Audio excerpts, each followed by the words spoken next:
Welcome back to Sala learning. Akhila miss ആണ്.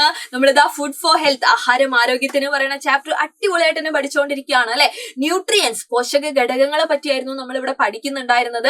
അതിൽ പ്രധാനപ്പെട്ട ഓരോ പോഷക ഘടകത്തിനെ പറ്റിയും ഓരോ ന്യൂട്രിയന്റിനെ പറ്റിയും രസകരമായിട്ട് വളരെ ഡീറ്റെയിൽ ആയിട്ട് ഓരോ വീഡിയോയിലും നമ്മൾ ഡിസ്കസ് ചെയ്തിട്ടുണ്ട്.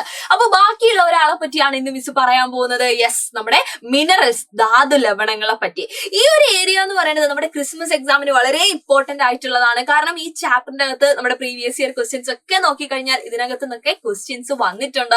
സോ ഇത് പറയാൻ കാരണം മക്കള് വീഡിയോ സ്കിപ്പ് ചെയ്യാതെ കാണാം. It is very important. Okay, അപ്പൊ മിനറൽസ് അഥവാ ധാതു ലവണങ്ങളെ പറ്റി പഠിക്കുന്ന സമയത്ത് ഇതാ ഒരു കാർട്ടൂൺ പിക്ചറോട് കൂടിയിട്ടാണ് നമ്മുടെ ടെക്സ്റ്റ് ബുക്കിൽ ഇതിനെ പറ്റി പറയുന്നുണ്ടായിരുന്നത് അല്ലെ. അതായത് നമ്മളെല്ലാം ഫേസ് ചെയ്തിട്ടുള്ള ഒരു സിറ്റുവേഷൻ ആണ്. നമ്മളൊക്കെ ചില സമയത്ത് ക്ഷീണമൊക്കെ ആയിട്ട് കാണിക്കുന്ന സമയത്ത് ഡോക്ടേഴ്സ് ഒക്കെ നമ്മളോട് പറയാറുണ്ട്, യെസ് അനീമിയ അല്ലെ, അനീമിക് ആണ്, അല്ലെങ്കിൽ നല്ല വിളർച്ചയുണ്ട്, ബ്ലഡ് വളരെ കുറവാണ് അല്ലെ, രക്തക്കുറവുണ്ട്, അങ്ങനെയുള്ള കാര്യങ്ങളൊക്കെ നമ്മൾ കേട്ടിട്ടുണ്ട് അല്ലെ. അപ്പൊ അതിനൊക്കെ കാരണക്കാരായിട്ടുള്ള പോഷക ഘടകം അല്ലെങ്കിൽ ന്യൂട്രിയന്റ് ആണ് ആര്? നമ്മുടെ മിനറൽസ് അഥവാ ധാതു ലവണങ്ങൾ എന്ന് പറയുന്നത്. അപ്പൊ പ്രധാനപ്പെട്ട മിനറൽസ് അഥവാ ധാതു ലവണങ്ങൾ ഏതാണെന്നുള്ളത് ഓരോന്നായിട്ട് നമ്മൾ നോക്കാൻ പോവാണ്. ഒട്ടും ടൈം കളയാതെ നമുക്ക് ഡയറക്റ്റ് ആയിട്ട് തന്നെ എന്ത് ചെയ്യാം, ഓരോരുത്തരായിട്ട് പഠിച്ചു വെക്കാം അല്ലെ. നമ്മൾ കഴിക്കേണ്ട ആഹാരത്തിൽ ഇവരെയൊക്കെ ഇൻക്ലൂഡ് ചെയ്യേണ്ടതുണ്ട്. അതിന് നമ്മൾ എന്തൊക്കെ കഴിക്കണം എന്നുള്ളത്, അത്രയും കാര്യങ്ങളാണ് ഇവിടെ നമ്മൾ എന്ത് ചെയ്യുന്നത്, നോക്കാൻ പോകുന്നത്. ഓക്കെ, അപ്പൊ നമ്മളിത് ആദ്യം നോക്കുന്നത് നമ്മുടെ അയോണിനെ പറ്റിയാണ്. ഓക്കെ, നമ്മുടെ അയോൺ അല്ലെ. അയോൺ എന്ന് പറയുന്ന സമയത്ത് യെസ്, നമ്മുടെ ഇരുമ്പ് അല്ലെ, ഇരുമ്പ് എടുത്ത് നമുക്ക് കഴിക്കാൻ പറ്റില്ല, പക്ഷെ ഇരുമ്പ് അടങ്ങിയിട്ടുള്ള ആഹാരം നമുക്ക് എന്ത് ചെയ്യാൻ പറ്റും, കഴിക്കാൻ പറ്റും. അപ്പൊ ഇതിന്റെ പ്രാധാന്യം എന്താന്ന് ചോദിച്ചു കഴിഞ്ഞാൽ നിങ്ങൾ കേട്ടിട്ടുണ്ടാവും നമ്മുടെ രക്തത്തിലെ ഹീമോഗ്ലോബിൻ എന്ന് പറയുന്ന ഒരാളെ പറ്റി അല്ലെ. വളരെ ഫേമസ് ആയിട്ടുള്ള, വളരെ ഇമ്പോർട്ടന്റ് ആയിട്ടുള്ള നമ്മുടെ ഹിമോഗ്ലോബിൻ എന്ന് പറയുന്നത്. കാരണം നമ്മുടെ രക്തത്തിൽ ഓക്സിജൻ ഒക്കെ ഇങ്ങനെ സംവഹനം ഒക്കെ നടക്കുന്നത് ആരിലൂടെയാണ്? നമ്മുടെ ഹിമോഗ്ലോബിൻ ഉള്ളതുകൊണ്ടാണ്. അപ്പൊ നമ്മുടെ ഹിമോഗ്ലോബിൻ എന്ന് പറയുന്ന ആളുടെ സിന്തസിസിന് അല്ലെ, അയാളുടെ ഉൽപാദനത്തിന് ഇമ്പോർട്ടന്റ് ആയിട്ടുള്ള ആളാണ് ആര്? നമ്മുടെ അയേൺ അല്ലെങ്കിൽ ഇരുമ്പ് എന്ന് പറയുന്നത്. അതുകൊണ്ടാണ് ഇതടങ്ങിയിട്ടുള്ള ഫുഡ് നമ്മൾ കഴിക്കണം എന്ന് പറയുന്നത്. ഇല്ലെങ്കിൽ നമുക്ക് ഈ പറഞ്ഞിട്ടുള്ള വിളർച്ചയും കാര്യങ്ങളൊക്കെ വരാനുള്ള സാധ്യതയുണ്ട് അല്ലെ. അപ്പൊ ഇതടങ്ങിയിട്ടുള്ള ഫുഡ് എന്ന് പറയുന്നത് ഏതൊക്കെയാണ്? വളരെ സിമ്പിൾ ആണ് ഇടാ. നമ്മൾ സാധാരണ നമ്മുടെ ഡെയിലി ലൈഫിൽ നമ്മുടെ ചോറിന്റെ കൂടെ നമ്മൾ കഴിക്കാറുള്ള ഇലക്കറികളുണ്ട്. അതുപോലെ തന്നെ നമ്മുടെ മത്തനൊക്കെ നമ്മൾ കഴിക്കാറുണ്ട് അല്ലെ. അപ്പൊ മത്തൻ കുരുവിലൊക്കെ, പംകിന്റെ സീഡ്സിലൊക്കെ ഇത് ധാരാളമായിട്ടുണ്ട്. അതുപോലെ ജാഗരി, നമ്മുടെ ശർക്കരയില്, ലിവേഴ്സ് അല്ലെ, കരൾ ഒക്കെ നമ്മൾ നോൺ വെജ് ഒക്കെ കഴിക്കുന്ന സമയത്ത് കഴിക്കുന്നില്ലേ, അതിലും ഈ പറഞ്ഞ പോലെ അയേൺ കണ്ടന്റ് കൂടുതലാണ്. ആൻഡ് നമ്മുടെ മുതിരയിലും ഈ പറഞ്ഞ പോലെ നമ്മളുടെ ഇരുമ്പ് കണ്ടന്റ് അല്ലെങ്കിൽ ഇരുമ്പിന്റെ അംശം കൂടുതലാണ്. അപ്പൊ ഇതൊക്കെ കഴിക്കുന്നത് വഴി നമുക്ക് എന്ത് കിട്ടുന്നുണ്ട്? അയേൺ കിട്ടുന്നുണ്ട് അല്ലെ. ആ ഇരുമ്പ് വഴി അല്ലെ നമ്മുടെ ശരീരത്തിൽ കിട്ടുന്ന വഴിയാണ് നമ്മുടെ ശരീരത്തിലെ ബ്ലഡില് ഹിമോഗ്ലോബിൻ എന്ത് ചെയ്യുന്നത്, ഉൽപ്പാദിപ്പിക്കപ്പെടുന്നത്. അപ്പൊ നമ്മൾ ശ്രദ്ധിക്കുക, ഇയാളെയൊക്കെ നമ്മൾ ഭക്ഷണത്തിൽ എന്ത് ചെയ്യണം, ഉൾപ്പെടുത്തണം. എല്ലാവരെയും ഉൾപ്പെടുത്തണം എന്നല്ല, അതിൽ ഇലക്കറിയൊക്കെ നമ്മൾ കോമൺ ആയിട്ട് കഴിക്കുന്നതാണ് അല്ലെ. അത് നമ്മൾ വേണ്ട എന്ന് വെച്ച് മാറ്റി വെക്കാതിരിക്കുക എന്നുള്ളതാണ് പ്രധാനമായിട്ടും പറയാനുള്ളത്. കാരണം ഇലക്കറി എടുത്തു പറയാൻ കാരണം അതിനകത്തുനിന്ന് നമുക്ക് ഇതല്ലാതെയും കുറെ ആളുകൾ എന്ത് ചെയ്യുന്നുണ്ട് അല്ലെ, പോഷക ഘടകങ്ങൾ നമുക്ക് കിട്ടുന്നുണ്ട്.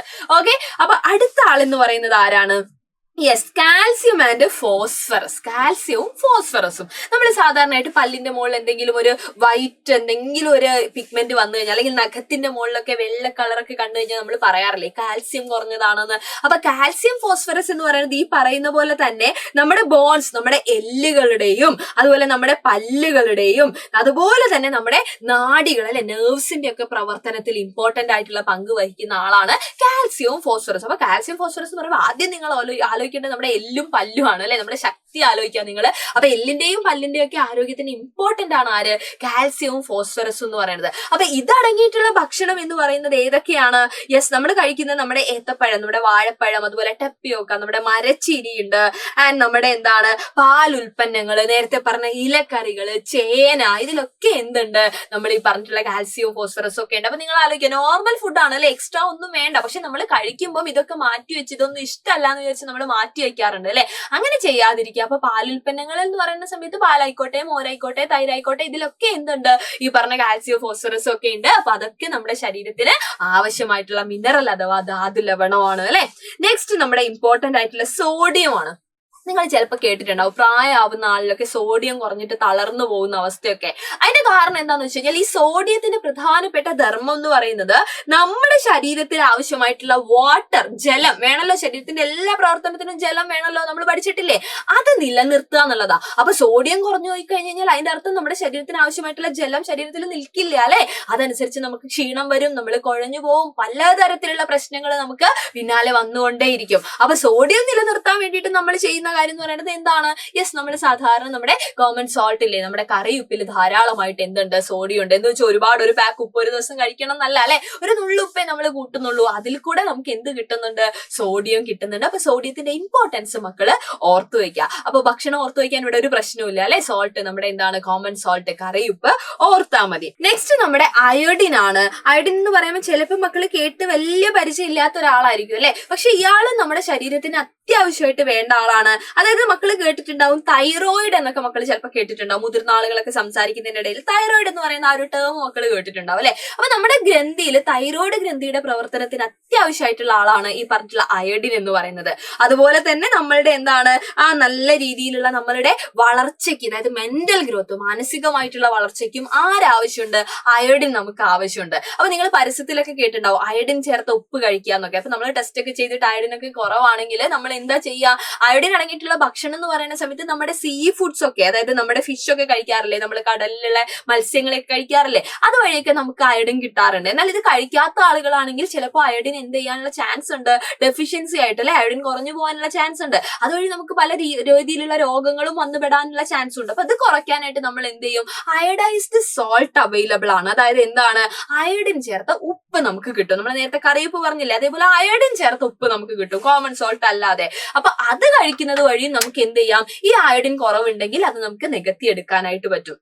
അപ്പൊ നിങ്ങൾ ആലോചിക്കുക, മറ്റു മിനറൽസ്, ധാതു ലവണങ്ങളെ പോലെ തന്നെ ഇമ്പോർട്ടന്റ് ആയിട്ടുള്ള ആളാണ് ആര്? നമ്മുടെ അയോഡിൻ എന്ന് പറയുന്നത്. നമ്മുടെ മാനസിക വളർച്ച, നമ്മുടെ മെന്റൽ ഗ്രോത്ത് കൂടി ഇതിന്റെ എന്താണ്? ഭാഗമാണ്. അതുപോലെ നമ്മുടെ തൈറോയ്ഡ് ഗ്രന്ഥിയുടെ പ്രവർത്തനവും ഇമ്പോർട്ടന്റ് ആണ്. ഇതിന്റെ ഡെഫിഷ്യൻസിയിലൂടെ നമുക്ക് ഗോയിറ്റർ പോലെയുള്ള അസുഖങ്ങളൊക്കെ വരാനുള്ള ചാൻസ് ഉണ്ട്. ഓക്കെ, അപ്പൊ മിനറൽസ് അഥവാ ധാതു ലവണങ്ങളുടെ കാര്യം ഇത്രയാണ്. അപ്പൊ അതിന്റെ ഇമ്പോർട്ടൻസ്, പ്രാധാന്യം ഓർത്തു വെക്കുക.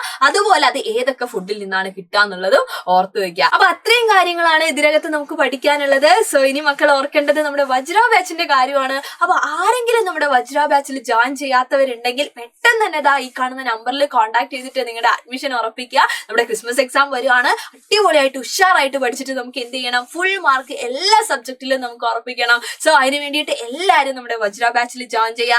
ആൻഡ് നിങ്ങൾക്ക് ഇന്നത്തെ ഈ ഒരു ക്ലാസ് ഇഷ്ടപ്പെട്ടിട്ടുണ്ടെങ്കിൽ ലൈക്ക് ചെയ്യുക. അതുപോലെ നിങ്ങളുടെ ഫ്രണ്ട്സിനൊക്കെ ഷെയർ ചെയ്ത് കൊടുക്കുക.